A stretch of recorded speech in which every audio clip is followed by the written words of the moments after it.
We're going to go through the rest of the games a little bit quicker. Why don't you start us off on one? We can go touch the Raiders and the Dolphins real quick. Let's just say welcome back, Jordy Nelson. That's awesome. That was awesome for him. So, believe or make believe, is Jordy somebody that you're picking up off of the waiver wires? Because that's probably where he's sitting right now. Yeah, he should be on the waivers, and I think unless you're struggling, he should stay there. I don't know if you tend to agree or disagree with that, but I mean, Amari Cooper's the number one. They love Jared Cook, and I just don't see Nelson being someone you can count on week in, week out. And yeah, he had that great performance, but targets-wise, he wasn't getting that much more than what you would want for someone that you're picking up off the waivers. Right, he had 6 receptions on 173 yards and 1 touchdown on 8 targets. So 8 targets. Okay, that is more than I thought, but do you think that's possible that he gets that much the rest of the season? I wish he did, because I've never been a big Amari Cooper fan. You know, we've given him, this is year 3 or 4, and he just hasn't done it. So, you know, I'd lean on what's working right now. Jordan Nelson was working. You know, I'd keep him definitely as my second read on every play. Yeah, touching on Amari Cooper, I was one of the biggest believers, as you know, in the preseason. I had him as a sleeper.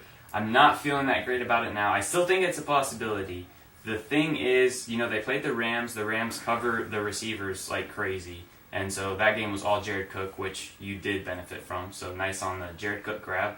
And then, yeah, so that's one game that was pretty much tossed out the window. I mean, there were no targets to receivers in that game anywhere to be found.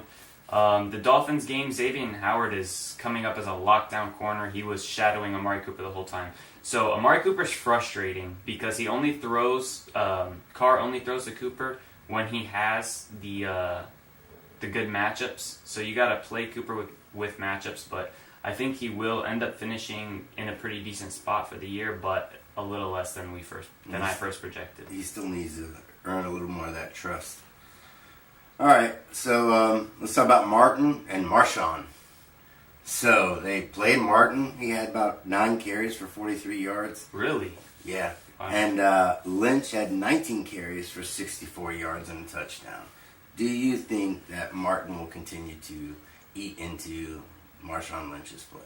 I think he will a little bit. I didn't know that he was eating in that much in that game. I think you can count him in for 6 to 8 probably carries per week because you know they don't want to run Marshawn into the ground. Although they are 0-3, so I don't know if they're preserving him for anything. Gotcha. All right, and what about for me, real quick?